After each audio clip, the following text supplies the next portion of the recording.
Once again, I don't know where I left off last time, but check this out. I haven't recorded in a while because I've been working on tube, and I know you guys, a lot of you guys aren't interested in the tube work. If you are, I have a lot of that on the Scorpion Crawler project, and it just got really in-depth there for a while, so I wanted to kind of bypass a lot of this. Anyway, this is what I'm working on right now. I've got this plate back here, that's solid 1/4 inch. It conforms to the tub of the Comanche. And then I've got these tubes coming out. They actually go in the frame all the way to the center. Let me see if I can show you that. Yeah. So that tube right there goes to the frame, through the frame. And then this tube right here comes all the way through the frame and out here, up and over the rear axle. And then I'm going to double tube it. So I'm going to make a tube frame basically. And that's what I wanted to show you right now. So I'm making these little tiny guys right here. Come on. Oh. It's on manual focus. There we go. Okay, so I'm making these little tiny guys, and they're really hard to make if you don't have the right tools. So what I wanted to show you, I've got this notcher from Medford Tools. It's the notch, it's the 180 Junior. Yeah, 180 Junior. And it's easy to notch a big long tube because you stick it in this, basically it's a vise that holds your drill and the tube all together as one. Now that's easy to do, to notch that to fit another tube. But when you have a little tiny tube like this, it's much harder because there's not enough vise left right there to try to hold this sucker. So that's where these come in. This is made by Medford Tools again. It's called a Twits. And if you remember from the Scorpion Crawler project, I might have showed this off. I don't know if I can do this with one hand. But this goes in here. You line it up. I'm using this little line to make my measurements. Okay. Now you put it in here.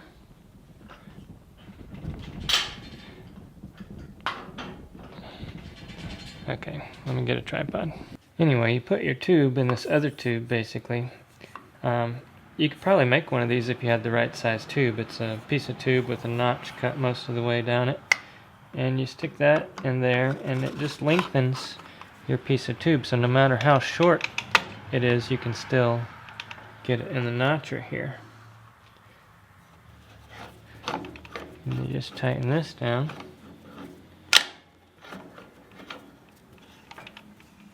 And it holds it in place.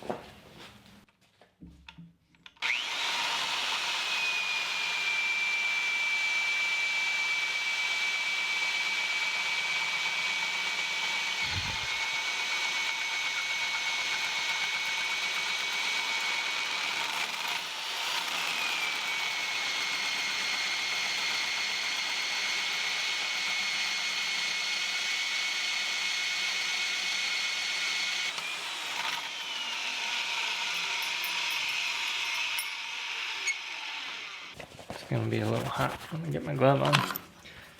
Now, you have a short piece of tube notched on both ends. Anyway, that's pretty cool.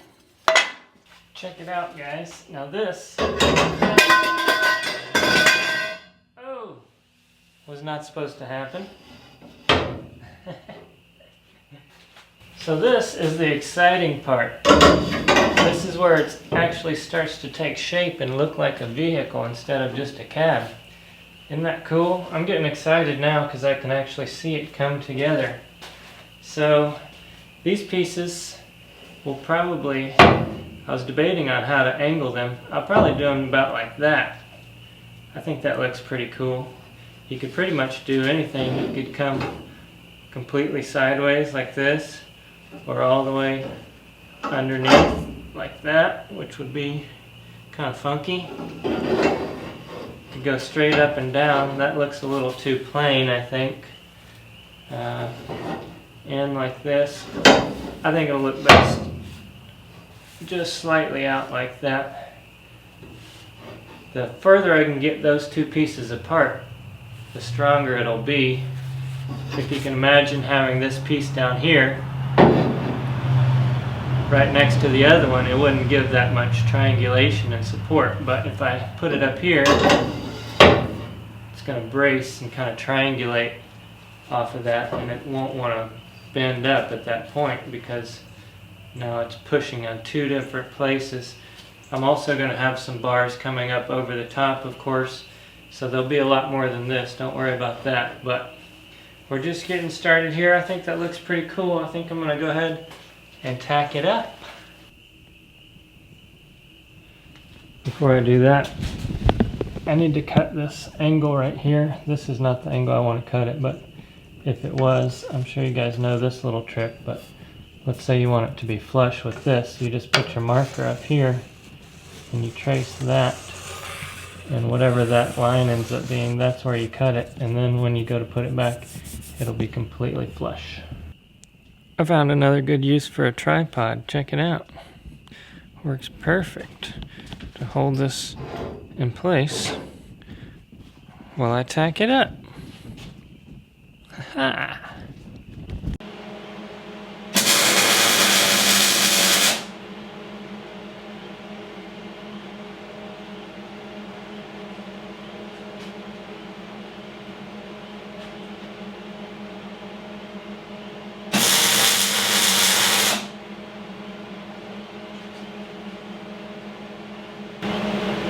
This is a must-have device for finding angles. That way I can match this angle with that angle.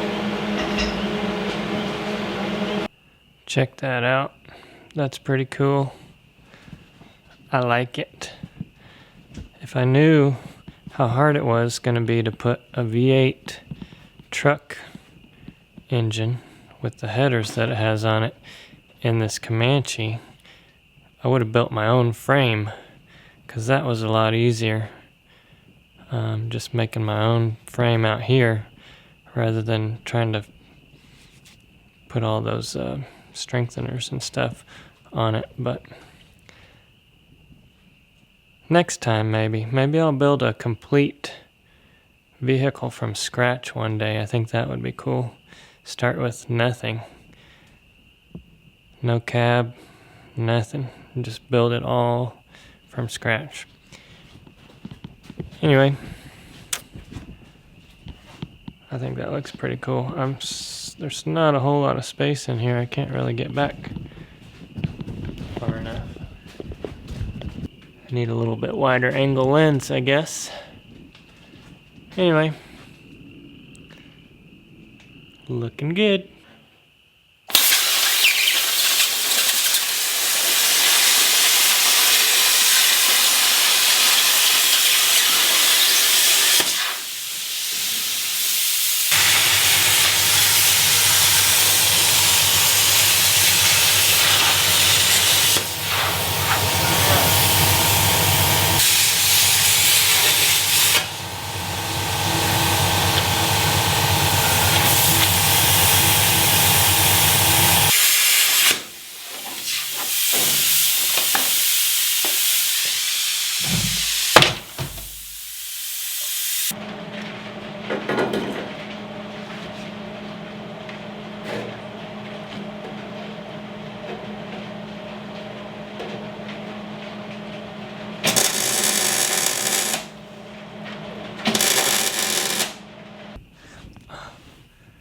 Do I look pretty?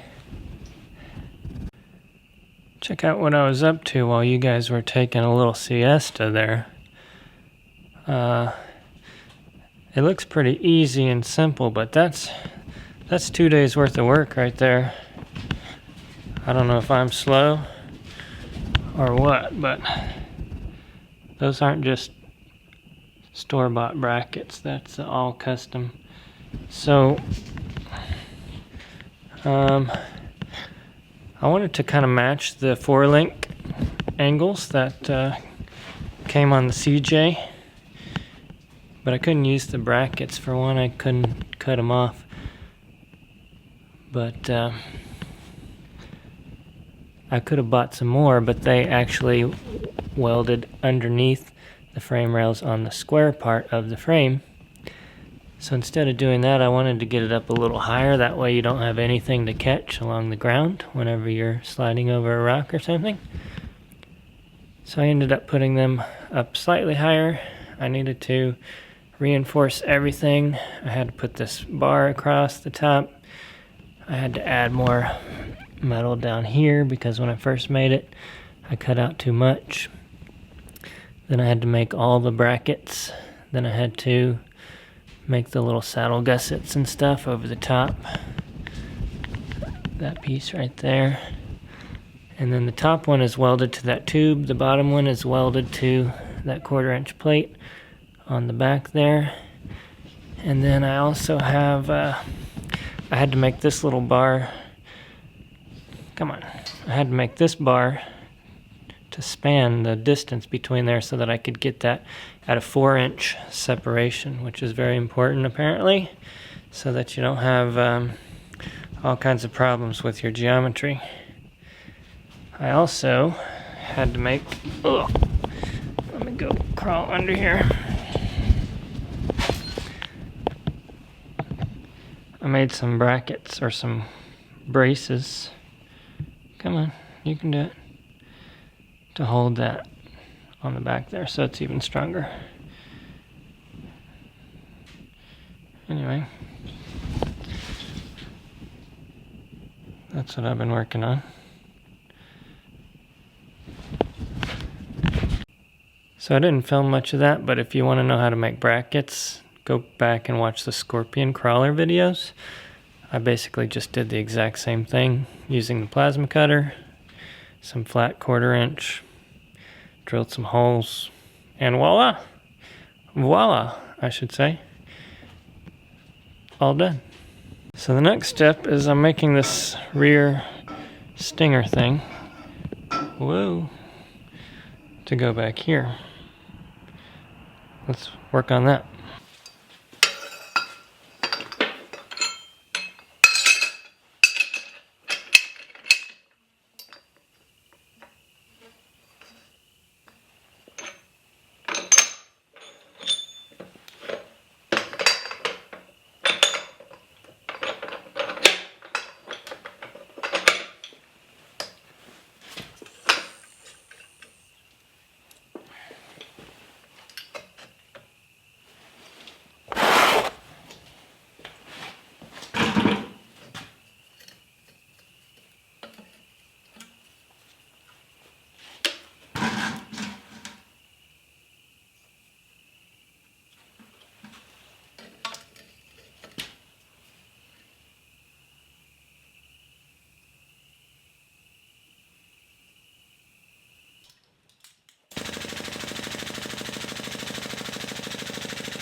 Alright, it's going to be hard for me to hold this like this, so what I'll do is take a measurement from here to here. We'll make a pattern over on the table. So I'll go from center to center, right at 31 inches. So let's mark that.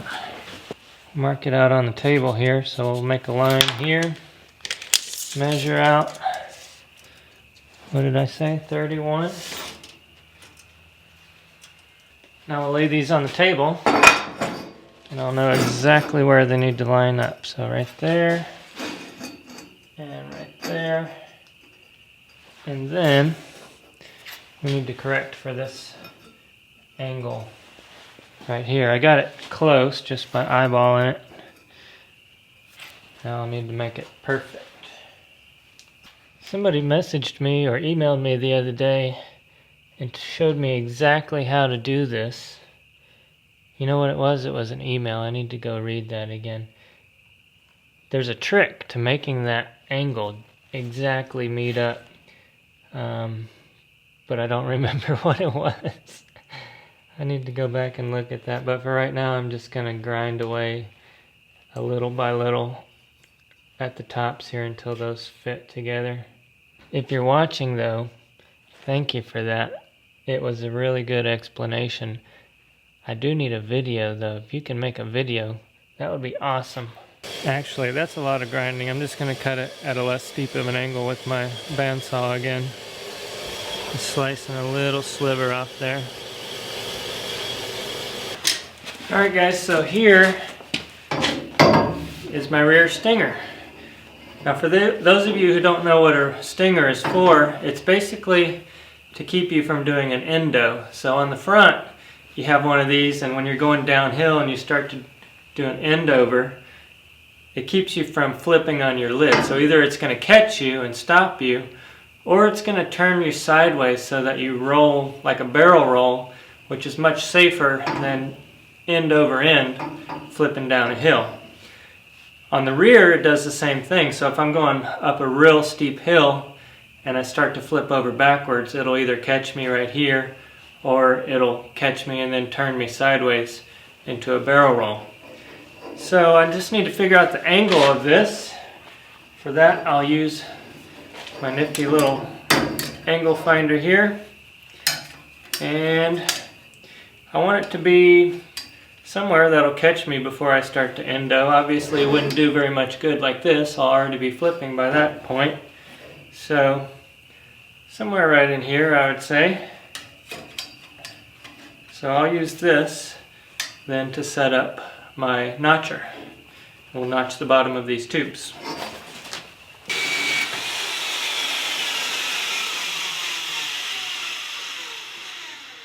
Alright.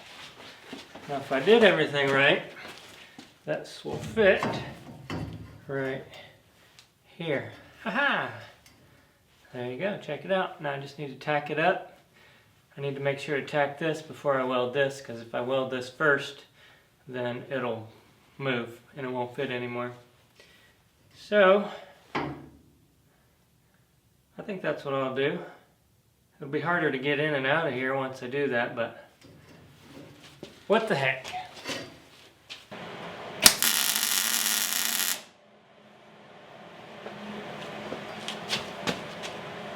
Did I get it on there straight?